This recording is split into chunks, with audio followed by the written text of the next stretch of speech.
இனிய என் உறவுகளுக்கு இனிய என் வணக்கங்கள். இந்த பதிவில் பார்த்தீங்கன்னா 5125 ஆண்டுகளுக்கு முன்னாடி வாழ்ந்த நம்மாழ்வார் திருநாவாயை என்ற திருத்தலத்தை பற்றி பாசுரம் கூறுகிறார். அற்புதமான பாசுரம். மணாளன் மலர் மங்கைக்கும் மண் மடந்தைக்கும் கண்ணாளன் உலகத்து உயிர் தேவர்கட்கு எல்லாம் விண்ணாளன் விரும்பி உரையும் திருநாவாய் கண்ணார கழிக்கின்றது இங்கு என்று கொள்கண்டே அப்படிங்கிறாரு.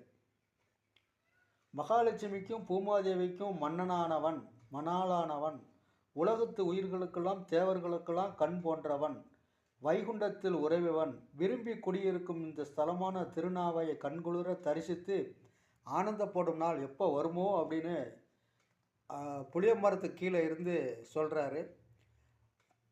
அவர் பாசரத்தை சொன்னாலும் அந்த பாசரத்துக்கு பொருளாக நம்ம போய் திருநாவாயை சென்று சேவிப்போம். ஸ்ரீமன் நாராயணன் அருள் பெறுவோம். மணாளன் மலர் மங்கைக்கும் மண் மடந்தைக்கும் கண்ணாளன் உலகத்து உயிர் தேவர்கட்கு எல்லாம் விண்ணாளன் விரும்பி உரையும் திருநாவாய் கண்ணார கழிக்கின்றது இங்கு என்று கொள்கண்டே என்று நம்மாளுடைய பாசனத்தை சேவிப்போம். நம்மாழ்வார் திருவடிகளே சரணம். நமஸ்காரம்.